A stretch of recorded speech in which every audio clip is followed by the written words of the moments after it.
Hello everybody, welcome to a new video. My name is Evie and I read books, and today I got for you guys my July wrap up. In July I've read 10 books, mainly physical with some audio and some ebooks, so I have a good mixture of all the books that I've read. I do have to say I am currently ranking my books from low to high in this wrap up. I'm going to try it that way. The first book I'm going to talk about is The Lighthouse Bookshop by Sharon Goslin. This is a contemporary book about a lighthouse who has a little bookshop in there, and the owner dies and there is no one who inherits the bookshop, but the one who keeps the bookshop currently finds out secrets in the attic. I did really sort of enjoy that, but I just spent a long time listening to it because I listened to it as an audiobook, and I think I started that one already in May, and then it went on forever and ever, and I eventually just lost interest in reading this book or listening to this book. So that's why I gave it a 3 out of 5 stars. That's the lowest rating that I got for today. So I actually had a really good reading month. But like I said, I just was busy with this one for so long because I prioritize my podcasts always, or I have to, for some reason, listen to an audiobook for something. But mainly I prioritize my podcasts, and even if my podcasts were done, I just didn't really feel like picking it up that much until I kind of forced myself to finish it or to DNF it. Not because it's a bad book, but just because it's been on, read for so long, currently reading. So it just, maybe if I read it quicker, I might have enjoyed it more, but I don't think it's going to be more than a 3-star eventually. Then the next one is The Last of August by Brittany Cavallaro, which is a young adult thriller mystery. This is the second one in the Charlotte Holmes series. Charlotte Holmes is actually about, I think, great-grandchilds of Sherlock Holmes and James Watson. The first one goes actually about a little mystery that happens at their school, and Charlotte Holmes meets actually Jamie Watson for solving that crime, but she doesn't really like him. And that's more how it goes. They're actually a little bit not enemies, but they're not really friends either. And they solve that crime in the first book, and this is the second half. I did enjoy it. I do like the writing style. I like the characters in this book, and I like the fact that it has an historical point of view with the Sherlock Holmes atmosphere, but I just didn't really like what was happening in it. Well, it was more of, I should have reread the first one, because I think I read that 2 or 3 years ago, maybe even. And some parts I just didn't really click in my mind what it was about, but it wasn't not clicking enough to actually reread. So I just pushed through it, and now I know the third and the fourth part I am going to read fairly soon, because otherwise I will forget about it too, and then the series is probably going to go downhill. It was a 3-star, so it was a good book. 3 stars are pretty good books for me. 3.5 is good. Well, just say 3 is okay, 3.5 is good, 4 is really good, 4.5 is great, not really a favorite, and 5 is this is my favorite book from all time. So I did enjoy this one. This one obviously follows the first one, so I'm not going to talk about what this one is about because that will be spoiling the first books. And I started a new audiobook series. I like to listen to those feel-good contemporary books on audio because it's just so much easier to listen to. And with fantasy, I like listening to it once in a while. But thrillers and most fantasies I like to read because you get more out of the story then. But I listen to everything if I feel like it. But mostly I feel like picking contemporary or romance books for audiobooks, and this one was Welcome to Fairy Lane Market by Nicola May. This is the first one in the Fairy Lane Market series, and like I said, it's a contemporary feel-good book. I did really enjoy it. It was sort of the same small town contemporary, something happens. In this case, there is Kara who wants to be a flower, wants to study flower arrangement stuff.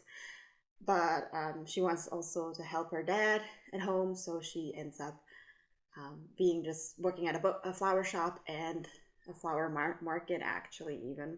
Her relationship also ends, and that's actually about her life and what's going to happen with everything. Then we're gonna have a little spoiler because I'm gonna talk about a second part where I also have the first part read in July, but it's more up on the list. And that is It's Not Summer Without You by Jenny Han, which is the second one in the Summer I Turned Pretty trilogy. I enjoyed this book. The Summer I Turned Pretty trilogy is actually about Belly, who goes every summer to cousins with her mother's best friend, and her sons, and obviously also her own brother is there. And every summer they spend there, and every summer something happens, and she actually falls for one of the sons of her mother's best friend. But she doesn't really know what to do with her feelings and with the admiration she has for that particular boy. And it's a little bit of a love triangle too. This is the second part, like I said, and I had a little what I have with most trilogies. This was a little bit of a transition book, in my opinion. There were things that happened that were really nice that they were discussed, and very emotional things too. That I was like, yes, that's great that it's in this book. But I also felt like not much is really happening, and it might be just a preparation for the third book that I'm going to try to read in August, by the way. Because I wished to finish this one in July too, but other books came up. And so I did really enjoy it, and I'm definitely going to continue on reading this series, but I just felt like there was not much happening in this one, and it was a little bit more of a transition book than an actual like standalone. Well, it's not a standalone, but like this could have been a novella, I think, and told shorter, or this could have been just pushed to the first or maybe the third book. What was the essential in this book, obviously, but it's not bad that it's a full book. But I just have that with a lot of trilogies. Like the second book is always like feels a little bit like a transition book. I had that with like The Hunger Games, I remember, I think, way back when I read The Hunger Games, which is like 2015 or something, because I was late on the party, but never mind.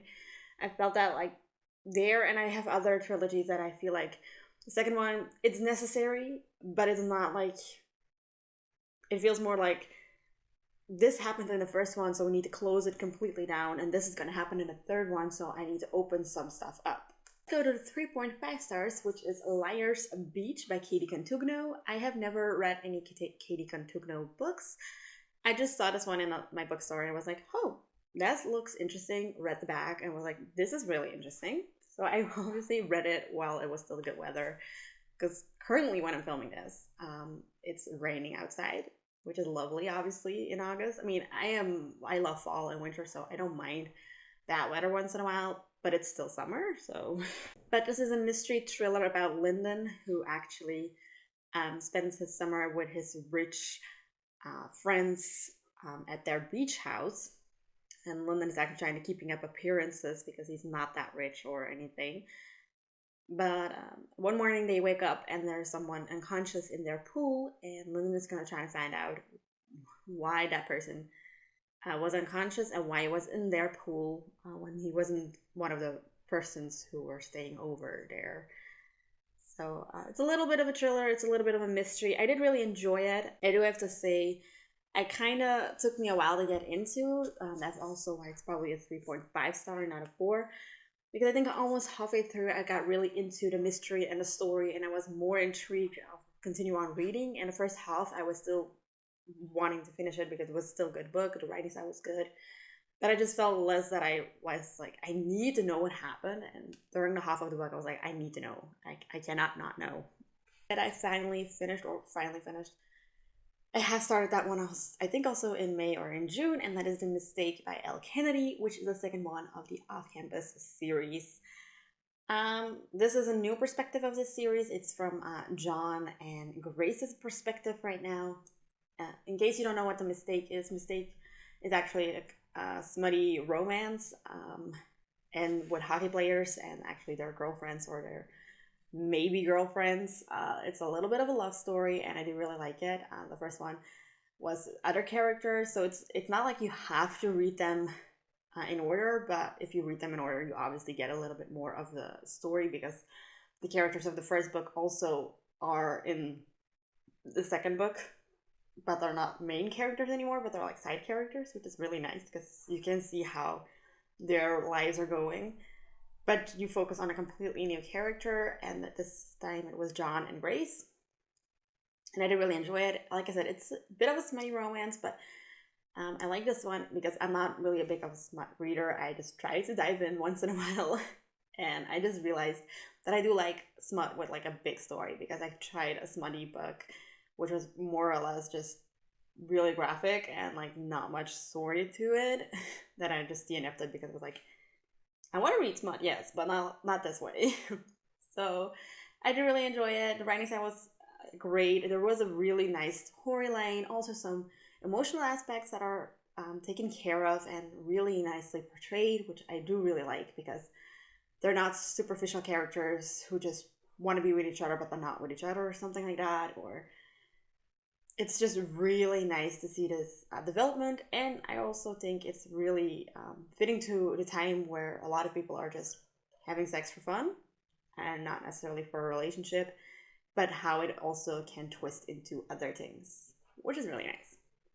Then the other book is also a 3.5 star that I've read, and that is Vlucht 730 by Chinook Thijssen, which is a Dutch author. One of my favorite Dutch authors, actually. She mostly writes thriller and mysteries, but she also has some contemporary in there, some children's book even. If you speak Dutch, definitely just try one of her books out, because she's one of my favorite young adult authors. But this book was a thriller. It was a little novella, so I don't really have much to say about it, because then I will probably spoil the entire book. But this book actually was a plane ride escape room type of plot, where things are happening and maybe some people want revenge. It's a 3.5 star because I do really like her writing style and I like the characters. I know that she's great with writing, but it's a novella, so I don't really have much in-depth. There's not much in-depth info you get, or not much you can talk about, because you have like 100 pages to read, and character building is not that great, or like not that in-depth and everything. And I do really like stuff in-depth. Then we're gonna go on to my first 4 stars, which is The Summer I Turned Pretty by Jenny Han. I obviously already told you guys what this was about, so I'm not gonna retell it, but this one is a 4 star because I do really enjoy it. I like the flashbacks to the older summers and the current summer really nicely intertwined. The emotional aspect that is happening in the second one is like having a big start in this book, but also really nice character introductions and development a little bit too. I think there's a little bit less character development in this one than in the second one, but you really get solid characters in this one, which is really necessary to build on, obviously, in a trilogy. Also like the story aspect. I think I read it in a couple of days, and that's really nice too, because it is really a quick read and it's a really nice summery read. And when I was reading this, it was still hot out and I was enjoying myself. And on my balcony right now, it's raining, like I said, so I cannot even sit on my balcony, which is sad, because the only thing I like about summer or like semi-warm temperatures is that you can just sit out and read all day. Although I do also like sitting inside with a book all day. Like, I just like reading, okay? And then the last 2 books are my favorites of this month, but are actually there might be favorites from all time, or at least this year. Because it doesn't really happen that much that I read a 5 star, and it doesn't really happen at all that I read 2 5 stars. But I did. I got 2 5 star reads for you guys, and the first one is Nothing More to Tell by Karen M. McManus. Karen M. McManus is starting to be one of my favorite authors. I have a lot of, I think, only 4 stars or 5 stars from her. She is the author also from the One of Us is Lying trilogy. Still have to read the third one of that. But this is just a standalone. I think her more recent book, except obviously the third part of the One of Us is Lying trilogy. But I saw it in the bookstore and it was a bigger copy. So I just didn't. If I can, I like to match my copies. If I don't really mind that much. I'm trying to not glare that much. So this is a mystery thriller, and it's also a little bit of a dual perspectives type of thing, which I like. In case you're new to my channel, I like mystery thrillers with a dual timeline perspective. And amateur sleuth goes to school, and then our teacher dies over there, like was found dead in the woods by other students. And that case was not solved yet. She moves away for a couple of years, but then for her parents' job, she has to move back and has to go back to St. Ambrose School. By then, she also is a little bit of into journalism, and she goes to have an internship at Motive, which is a true crime show. And actually, she is pitching to her boss at that internship to actually cover the story of her dead teacher that was never solved 4 years ago. You get the perspective of Bryn, but also from one of the kids who found the teacher and one of her ex-best friends, which is Trip. And also, it's really nice to see a little bit of flashback stories once in a while, but also Trip's perspective. I like multi-perspective, definitely in thrillers, if it's like this mystery type of element to it. The writing style, Karen M. McManus just has a really great writing style, really clear, really quickly. Once you get into the story, you're just sucked in and you will never just leave it. I also just like her covers and her spines. I just love it. This is, like I said, a standalone book. It also has a little hints to the One of Us is Lying trilogy because it's also in St. Ambrose, and I thought One of Us Lying is also at St. Ambrose, but also just really it's mentioned into this book. Like really like 2 sentences or something is mentioned from the kids from St. Ambrose. So the kids from One of Us is Lying. Working through my backlist from Karen M. McManus, but I'm also just really enjoying her current books, and I think I found another mystery thriller author that it's like gonna be an auto-buy. And then last is an auto-buy that literally gripped me by my first page. I remember opening the book, reading that first page, and sending it to a friend like, what the fuck? And that is Only One Left by Riley Sager. Riley Sager has some 3 stars in his, some 4 stars, and another 5-star, which was Home Before Dark. And this one is also a 5-star, which is great because I don't like calling people favorites if I don't have multiple 4 or 5 stars. So right now I have 2 5-stars for him, and I think I read 4 books. So, and I think only Survive the Night was one that I got 3 stars or 2.5 stars too. But this one is, it gave me a little bit of Colleen Hoover's Verity vibes, but then different. But it had like the same atmosphere. It gave me the same vibe as the creepy and the old house and the mystery of old times vibe that the Verity also has.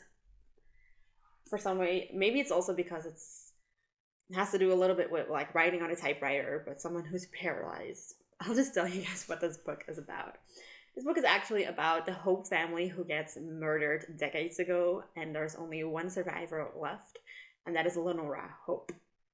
Lenora Hope, it's right now, I think, 60 years later almost or something, or 50 or 60 years later, and she's actually completely paralyzed except her left hand is usable. And obviously she needs a caretaker. Her old caretaker ran off, so then the new one comes in to play, and that is Kid. Kid is obviously, Lenora is suspected of killing her parents and her sisters, so a lot of people are like making up stories about the old lady in the big house on the cliff. And Kid doesn't really want to go there, but she doesn't really have an option because it's that job or no job for her because something happened in her past with another patient. So she has no choice then to take care of Lenora. And then she finds, she's really curious about the story actually, and she's trying to figure out what really happened in 1929 with Lenora's family and if Lenora actually killed her or not. So, like I said, it's a really nice story. It's an old house. It's on a cliff. It's not necessarily isolated, but it's just like this mystery of like this old lady who's paralyzed who killed her family or suspected to kill her family. You have to find that out. I did not saw the plot twist coming. That's something that Riley can do to me, really. Like, sometimes I'm like, yeah, I know what's gonna happen, and then he just like, nah, you don't, and this happened too. I did not know what was happening. And I did really enjoy it. I think I kind of flew through it too, and it's a floppy paperback, and I like floppy paperbacks. Like, seriously, I'm currently reading a book that I can hardly open, and I don't mind if there's cracks in the spine, but I don't want to crack them myself. So those were all the books I have read in July, which was a pretty great reading month. The month started off fairly slow, and then I had a 2-week break at the end of the month, and it went really quickly. I got really back into reading and also prioritizing reading nights, because lately I have been enjoying watching TV or YouTube at night, which is perfectly fine. But I forgot, like, because of work and because of like social events and stuff, that all the stuff that I want to do and need to do, I kind of forgot that how much fun it is to just have full on night, like after dinner, just read until I go to bed. And I think I'm going to try to implement that a little bit more often in like in August and the next months, because I used to do that when I started living alone. I had like nights that I could just read the entire evening and night. Well, not complete night, obviously, because I go to bed around 11 most of the times. But then I kind of fell off that bandwagon because, well, like I said, I had gotten into a reading slump like in September last year or so, which was an off and on reading slump, because every time I was like, yes, I'm out of it, and then, no, I'm not. And I'm talking way too much. But then, obviously, I started a new job, so that was really busy, and I just couldn't find a little routine, and TV and YouTube was just way easier, or gaming. I like gaming too. But currently, I also have some games where I can just listen to an audiobook too, which is also really nice to have. But one of the reasons I got so many audiobooks done, obviously. But if you like this video, definitely give it a thumbs up. If you want to see more of me, hit that subscribe button down below, and I will talk to you soon. Bye!